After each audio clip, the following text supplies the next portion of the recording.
Hello, everyone, and welcome back. Last episode we spent with Bobby.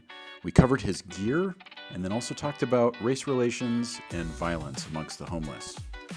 Today, we're going to springboard off of watching some people smoke fentanyl into just how that works, what fentanyl is doing to the homeless community, and then do a deep dive into meth and how that's changed as manufacture has moved towards Mexico.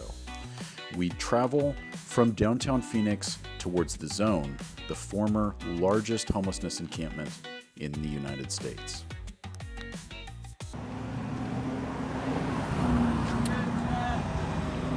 See? Look right there. Behind you. Yeah. He's there smoking the blues. Oh, they are. Okay, so yeah, Bobby just alerted me because I wasn't even paying attention.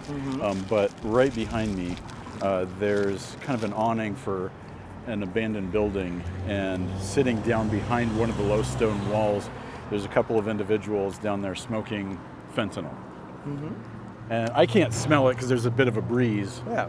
But yeah, okay. It's just right there. Yeah. And it's not abandoned. It's not. Oh, it's just not It's not open right now. not being open because it's Saturday or something. Yeah. Okay. Okay, so when people are consuming fentanyl, it's generally they buy the blues for whatever it is that they're buying. I've heard as low as 50 cents. I've heard also 30 cents a pill. They're going to crush that up into a powder. Generally, it goes on tin foil. I've never seen them personally crush it up. Okay. They might crush it. Okay. But they just usually take that pill and they put it on the foil and they start smoking it. Oh, just as the pill. And so then it's lighter underneath the foil, and that vaporizes some amount of the pill, and then Yeah. usually they've got a straw or something. Okay. And then they're gonna inhale as much of the smoke or vapor that's coming off of that. Yeah. And Okay. then possibly nod out and do what it is they do. Right. Okay. Now, does it tend to hit them really fast, I mean, and so they're nodding almost from right the away? time that I tried it, it hit pretty fast. Okay. You know? Okay. Now, you not being a regular opioid user would have a pretty low tolerance. And so do you think that it would be possible for somebody like you to OD on one yeah. blue? Oh yeah, definitely, dude. Okay. Sit there and take a massive ass hit and hold it in, the chances of me, passing out, depending on the potency of the pill, yeah, it's very likely. Okay. Okay. And possibly even having an OD moment, you know? Okay. Okay. So it would be then just generally kind of important if you didn't know. You want to go on the light rail? Sure. I'm gonna go hit the right rail. It's generally important if you don't know what your tolerance level is or have a lot of experience with it, maybe to make sure you've got somebody there with Narcan who can pull you out of it Yeah. if you accidentally were to OD. Yeah. Do you think that is something that's top of mind for people who do tend to use? No. No? Okay. I don't think so. Okay. It's just like, let's get high. Focus on getting high. Okay. Okay. But I'm guessing that they're not deliberately trying to OD. I mean, not everyone is, I don't think, you Okay. know? It's not like my end goal is like to sit there and Right. It's OD. just, get high, You know, maybe be a little bit careful. Yeah, get a little bit better. Don't feel so damn sick. Yeah. Okay. Yep. That makes sense. So, Okay. So we are here on the on McDowell. the... McDowell Central Platform. Okay. It's always a question when you see random pairs of underwear laying in public places. It's something else. Oh, and there's water fountains here. Okay. Nice. Probably not super cold. No, not cold. But at least it's something. Okay, so that was interesting. I mean, we got to hear a bunch of stories from folks.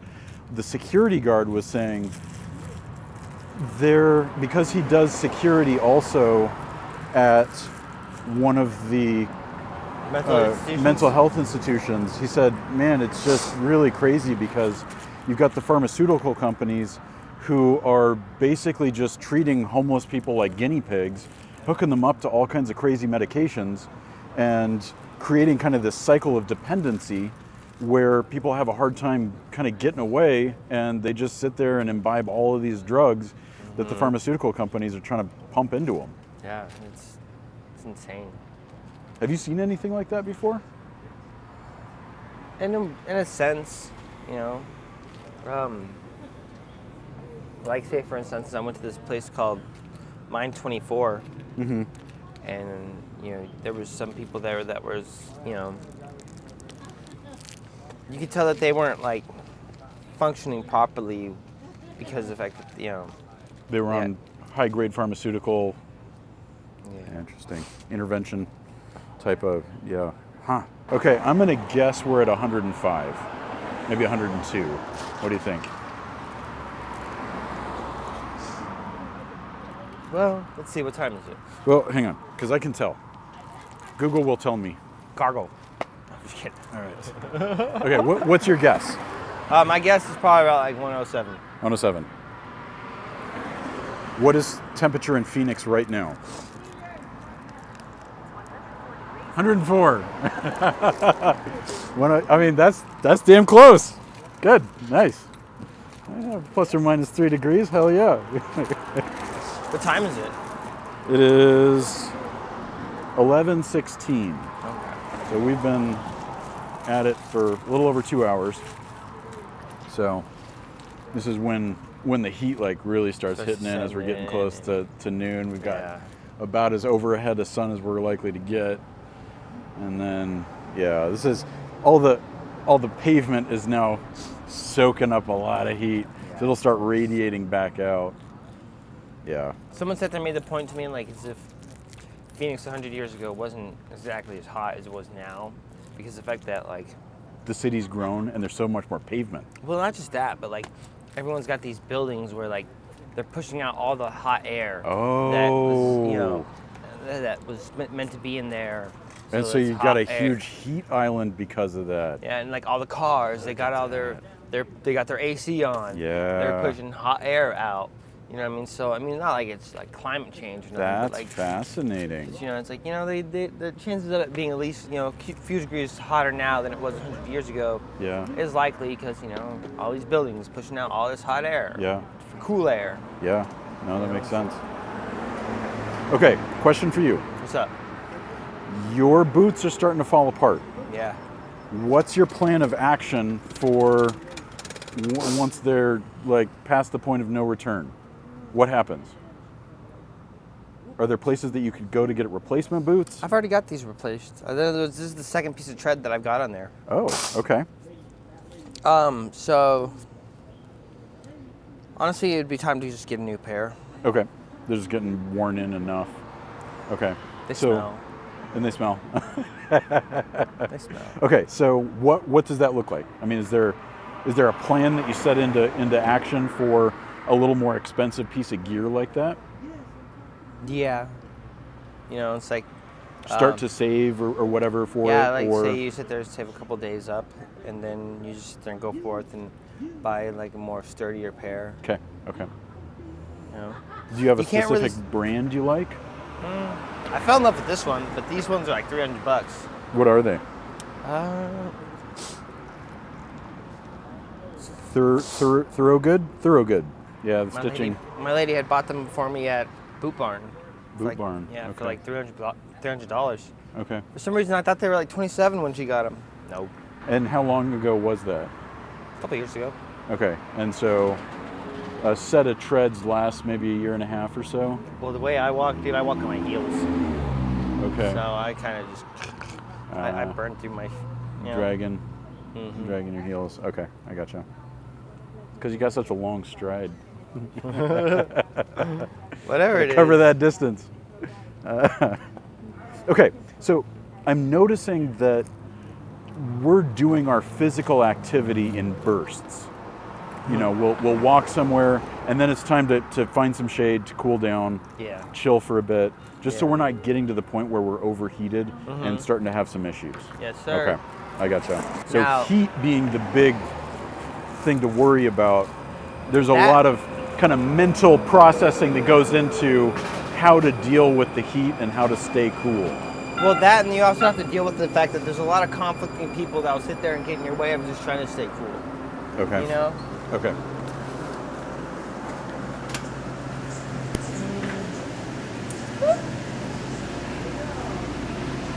Baby.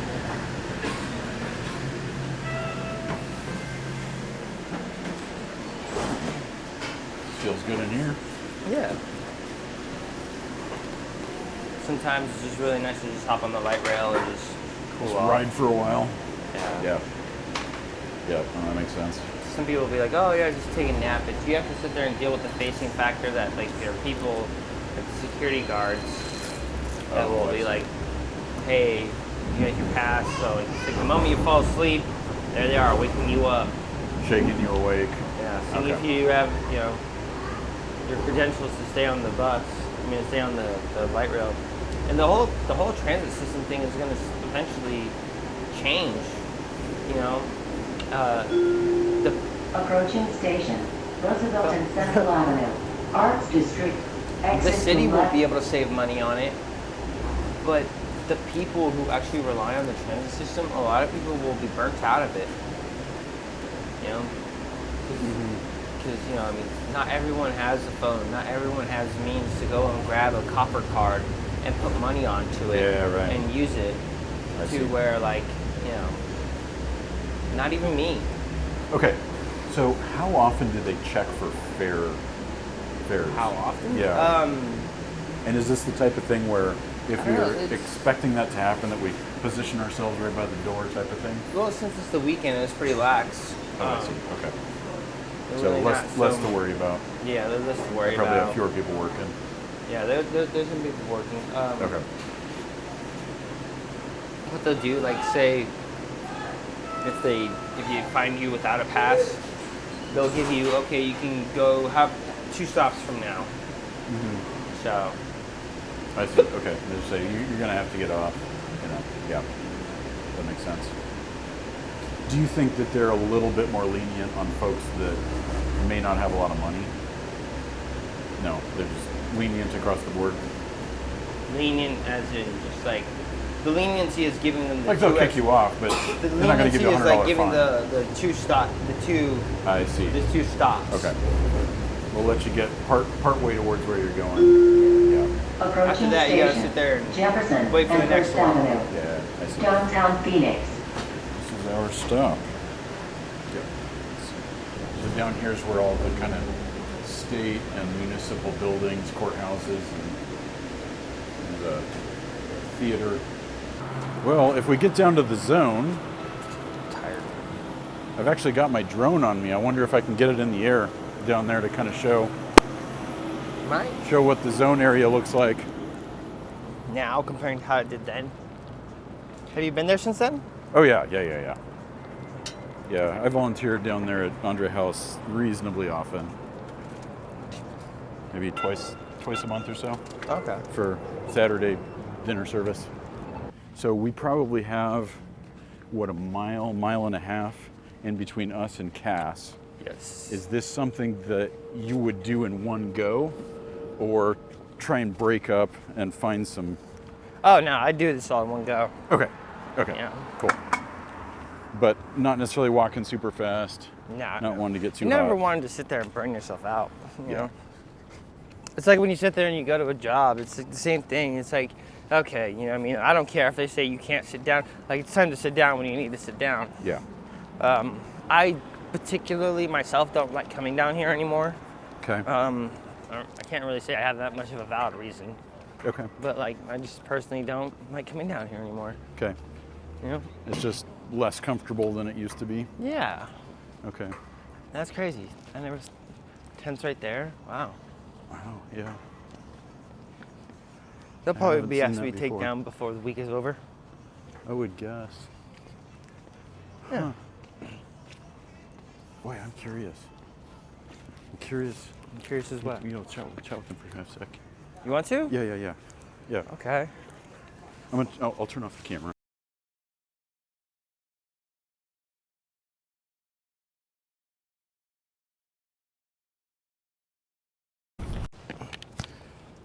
So I'm being a chatty Cathy here. That's cool. And talking to all the people that antisocial Bobby doesn't want to talk to. It's okay. When you sit there and when you hang out with someone, like the likelihood of them like talking to people, or it's just like it's normal. You know what I mean? It's like, oh my God, stop. It's okay. We got to sit in the shade for a minute too. Yeah. So wait. That was police officer. Yeah, boy. That's a supervisor police officer. How do you know? Even more special because he has it on his car. Because he had a big head. The blue light was bigger than the red light. Okay, so we got to meet an individual there who I will not name because he was sensitive to that not being out there, but he's going to give me some historic pricing on... Walk through here. Oh, through here, awesome. A little bit more cool down. He's going to give me some historic pricing on what meth has cost kind of over the, he said 25 years that he's been using. And that will be helpful because I want to be able to, in part with this series, talk about how things have changed over time. Yeah. Pricing wise, what people have preferred to use when they do use. I've noticed that there's been a couple of trends going from the cartels wanting to start providing synthetic-based drugs versus natural-based drugs. Yeah. So they have, I'm assuming, just more control over supply. And they don't have to wait for crop cycles and messy relationships with crop growers. And then I want to talk about what happened with opioids, the big rise in the number of people addicted to them as they were being overprescribed. Percocet, Vicodin, OxyContin, those types. And how that eventually turned into a lot of heroin addiction at the point when the pill mills got shut down, which then transitioned into fentanyl. Which you probably got to see the big rise of that. Oh, I did. I got to see, you know, a lot of the addiction through the opioid. You know, everyone was always, oh, you got oxys, yo, you got something that's like very opioid based. Mm-hmm. But now you have what we have today, which is synthetic. Mm-hmm. Mm-hmm. And man, and worse off. You can't basically overdose on something like Oxy or Percocet because it just, I guess maybe unless you were to crush it up or something. I don't know. I mean, I've always thought that there was a chance that you could sit there and OD on those things because the fact that it is an opioid, there is a point where it's like, you know, I mean, like suppressing your breathing enough that like I sat there and I took an OxyContin, not knowing what it was. Okay. And damn, dude, I was throwing up. I was just sick. I mean, like I wasn't overdosing, but like I definitely was not feeling good. Yeah. From what I understand, we started seeing the big rise in fentanyl availability in kind of the 2019-ish time frame. That's where people were starting to move from, that's what I hear, heroin more into fentanyl. Fentanyl was certainly a lot stronger than heroin and less messy on some levels because you didn't have to shoot it because it was so much stronger and you could smoke it, and a lot more convenient, I guess, in that sense. Mm-hmm. When you you were smoke heroin too, but like still. Yeah, it's just you're burning a lot of potential high. Yeah. That when you were in Yuma, what was the drug situation like there? This would have been prior to 2020. Well, I mean, I had never heard of fentanyl until I came here. Okay. So that's one thing. So it maybe hadn't gotten out to the smaller towns yet? That's possible. Okay. No one was talking about it. Okay. No one was sitting there saying, "Hey, have you heard about this new stuff called fentanyl?" Yeah. And like no one was had none. Yeah, I was oblivious. Right. As for like the meth, like there was a point in time where like people were paying $100 a gram, you know, and then it went down to like, now it was just $20 for a gram. Okay. So Okay. the coke was usually about $50 a gram. Okay. Then it gone up to about like between like that or 60 or 70. Okay. So. In terms of relative purity,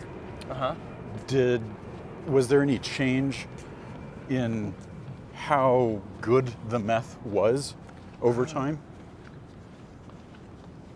You could tell how different quality it is by like the taste and like Okay. like the way it melts down and becomes more like oil. Okay. You know. Okay. So in your history of using, you probably started after a lot of the homebrew stuff from the United States got shut down, and most of the supply was coming from Mexico. Most likely. Okay. And on that level, you were probably then, from what I understand, likely getting substantially higher quality than the homebrew method would often supply, even if it was cheap. Not so sure. Oh, really? Yeah, Some of the mean, Mexican stuff's nasty, eh? I people sit there and say, oh, well, like with the meth now, it's not even meth. It's there's stuff that's in it that doesn't even have the original base chemicals in it. But it's some type of upper stimulant. Yeah, and I've always managed to sit there and feel the same side effect. You know, there was never really any time where like the side effect was any different. Yeah. Okay. Okay. And so there might be a family of drugs that are getting called meth, but may not actually be methamphetamine. Well, it's just more like they don't have like what they used to have in it, I guess. You know, the drugs aren't. There's more shit being thrown into it now than there was when it was being possibly originally made. I see. Okay. Okay.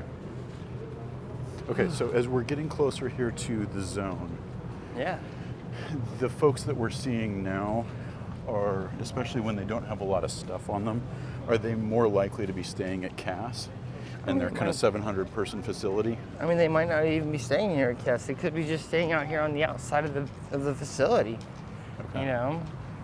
But I think the people that are in this position now that are staying out here rather than staying inside are suffering a lot more than from when the people had their tents. Right. Because they're more open to the element. Yeah.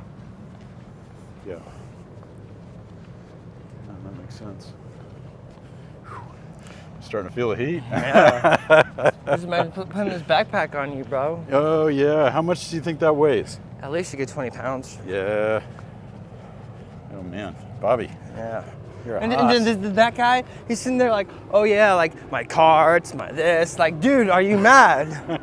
Like, no. Don't try to walk that. Dude, no. Yeah, so one of the guy we were talking to in the shade there, who didn't want to be named, was telling us that to get from where he's at downtown amongst the state and federal buildings there and walk down the direction we're going towards Andre House and Cass, He goes, I don't do that on Fridays anymore, man. It's just way too hot and I've collapsed.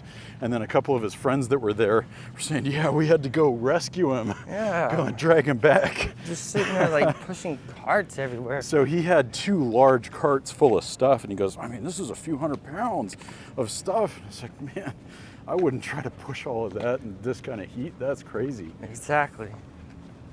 So I wonder if they're kind of spelling each other off, you know, so that they can walk down here without having to carry a lot of stuff to get services. It's possible. Yeah. All right, so this is now the zone. Yep. So we're in the zone.